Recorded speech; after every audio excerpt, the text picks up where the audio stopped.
কাজিৰঙা জাতীয় অৰ্কিড আৰু জৈৱ বৈচিত্ৰ্য উদ্যান হৈছে অসমত অৱস্থিত ভাৰতৰ সৰ্ববৃহৎ অৰ্কিড উদ্যান।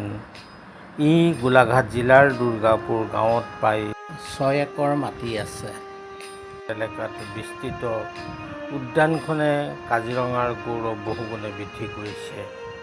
এই উদ্যানখন 2015 চনত স্থাপিত হৈছিল।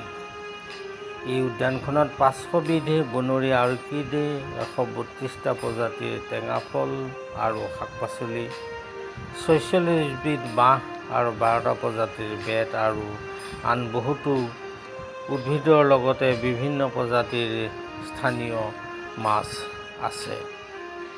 অৰ্কিড সপুষ্পক উদ্ভিদৰ এটা পৰিয়াল, যাৰ সাধাৰণতে খুব ৰঙীন আৰু মিঠা গোন্ধ হয়।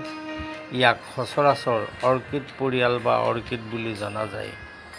আমি এপাহ কপৌ ফুল বা অৰ্কিড চাই ভাল পাওঁ। বহুত কপৌ ফুল বা আন অৰ্কিড চাবলৈ বিচাৰোঁ, তেন্তে আমি আহিব লাগিব কাজিৰঙালৈ। কাজিৰঙাৰ অৰ্কিড পাৰ্কে প্ৰকৃতিৰ সৌন্দৰ্য বিয়পাইছে আৰু তাক চাবলৈ পৰ্যটকৰ আগমন ঘটিছে। এই কাজিৰঙা জাতীয় অৰ্কিড আৰু জৈৱ বৈচিত্ৰ্য উদ্যান হৈছে উত্তৰ-পূব অঞ্চলৰ পৰা সংগ্ৰহ কৰা 600তকৈ অধিক প্ৰজাতিৰ বন্য অৰ্কিডৰ বাসস্থান। কাজিৰঙা অৰ্কিড উদ্যানখনত অসমৰ স্থানীয় সংস্কৃতিৰ প্ৰচাৰৰ বাবে এটা কেন্দ্ৰও আছে। এই কলাসমূহ নিয়মীয়াকৈ আহি থকা পৰ্যটকৰ কাৰণে দেখুওৱা হয়। ইয়াৰ উপৰিও এই অৰ্কিড পাৰ্কত সংৰক্ষণ কৰা হৈছে বাঁহ-বেতৰ বিভিন্ন আপুৰুগীয়া সঁজুলি। ইয়াত দেখিবলৈ পোৱা যায় দবা, খোল, ঢোল, বিভিন্ন বাদ্যযন্ত্ৰৰ সম্ভাৰ। চালে চাই থাকিব পৰা বিভিন্ন আপুৰুগীয়া বস্তুবোৰ ইয়াত দেখিবলৈ পোৱা যায়।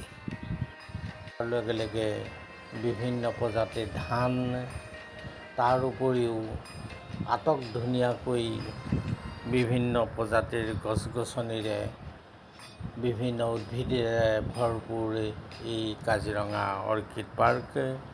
এই অৰ্কিড পাৰ্ক চাই থাকিলে হেঁপাহ নপলায়। অসমীয়া সংস্কৃতিৰ প্ৰাণকেন্দ্ৰ এই কাজিৰঙাই অৰ্কিড পাৰ্কে আজি আমাক আমি যে প্ৰকৃত এজন অসমীয়া তাকেই সোঁৱৰাই দিয়ে। ধন্যবাদ।